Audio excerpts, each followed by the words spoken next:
So I've been checking out something a little bit different to the normal stuff that we review. We obviously look at a lot of cameras and lenses and just general photographic equipment, but I've been checking out this. This is the Zeiss DTI 3 thermal imaging monocular. We've got two of them here. We've got the DTI 3 35 and the DTI 3 25. We'll talk about the differences between them in a second, but essentially this is a tool that you can use once it's turned on to look through and see the thermal imaging. And that allows you to see hot and cold spots, allows you to identify something like an animal, let's say, which will give off heat compared to its surroundings. And it's a really interesting tool for a lot of wildlife applications, as well as other stuff if you want to as well. But certainly from a wildlife photography point of view, this is a really interesting tool. I'm approaching this from the perspective of a wildlife photographer, but it would also be useful for bird watchers, for wildlife observers, just in general. And let me be honest with you, I was a little bit skeptical as to how useful this would be. There's no doubt it's pretty cool, right? It's fun to use. It just is. And sometimes that's important, right? Sometimes that is an important part of it. It's interesting and it's fun to go out and use something like this because I felt like I was in an episode of 24. But once that initial excitement wore away, this is actually super handy. And from the perspective of wildlife photography, where patience is a massive part of it, actually finding the animals can be a whole thing and actually can be a bit of a struggle depending on where you go and when and all that kind of stuff. This can make that job a lot easier and certainly helps a lot. Now, I've talked before about the use of binoculars with wildlife photography. I sometimes take those out with me, especially if they're small and light, because it allows you to kind of scout around and look for animals without having to use your big long lens, which is a lot heavier. You can have that maybe either around your neck or still in your bag and be scouting with your nice lightweight binoculars. This is very similar. This is extremely lightweight. It fits really nicely in your hand. It fits probably in your pocket if you have a nice big coat like I do, and certainly in your bag, no problem. And what this allows me to do in the day or the night is scan the foliage, the brush, everything around the landscape to look for hotspots. It's got a pretty decent range on it as well, which is quite impressive. We'll get into the specs in a minute. But essentially I can scan the landscape around me to look for animals that might be otherwise camouflaged and not easy to spot. So let's go into exactly how this works. So we've got very easy controls on here. These are easy to identify even in gloves as well, which I can tell you from personal experience, because it's very cold outside.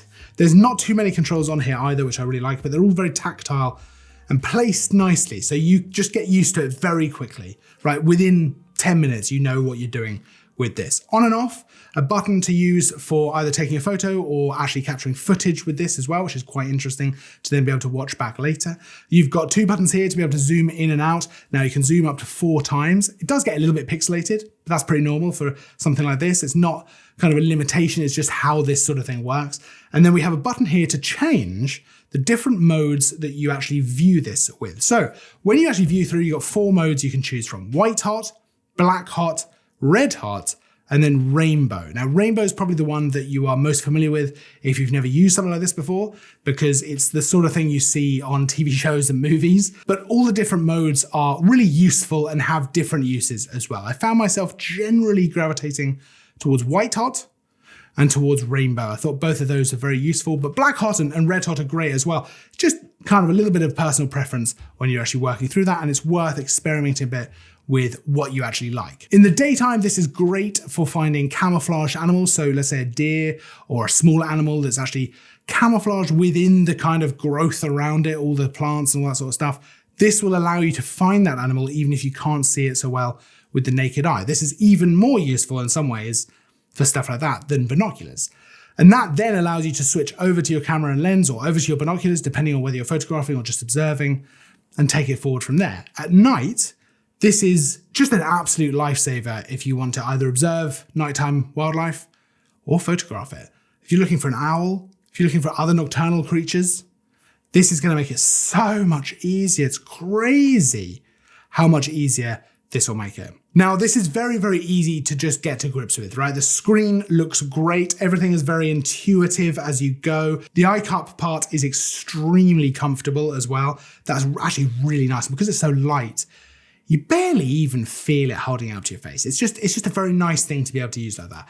You've also got the buttons, which we talked about, which are very tactile. They feel good. And then at the front, you have this focus wheel, which is really nicely weighted. I think it's 1.4 turns to go from close focusing to infinity, which is really good actually, because it's not too much, but there's enough room there for a bit of fine control, and the weighting on it is really good. Like I say, you can magnify up to 4 times using these little buttons here, which is really useful if you need to close in on something within the screen. That's quite a handy thing to have there. And there's a little bit of a guide to help you find the heat source. So there's a red hot tracking mode, which guides you towards the closest heat source. Like I mentioned before, you can capture stills and video footage as well while you're using this, which is a nice thing to be able to do, because I think, especially at night, I would probably find that really interesting to capture. And I think that the image is good enough that you get some really interesting images out of this. The battery life as well is really, really decent. It's about 7 hours of continuous use, which means that you realistically are probably not going to run into problems with the internal battery, because 7 hours is a long time to be using this. Even if you went out pretty much all night, you're gonna struggle to run out of this in one hit. It charges via USB-C. You've got a nice little connection at the bottom there, so super easy. But like I say, battery life is not something that I would be concerned about in the slightest. So what about the differences between these two? Well, ultimately they feel basically the same in the hands. They have the same controls, same design, all that kind of stuff. But where they do differ is in things like the range. The DTI 325 has an 880 meter range, whereas the 35 has a 1,235 meter range.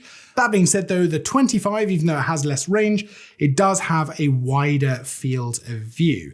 I think generally speaking, I've probably preferred using the 35. I found it a little bit easier to identify animals and identify things through it, and that's purely because it's just that tiny bit more sort of zoomed in, and it has that longer range, which the 25 is great, but realistically, I would probably be using this over a longer range, realistically.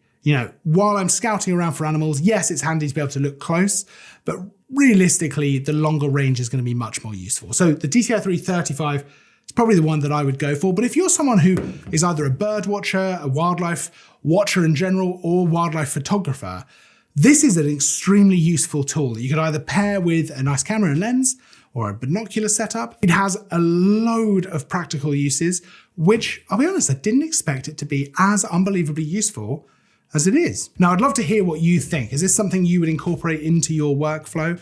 Do you think this would be helpful? Are you a wildlife photographer who would find use in stuff like this?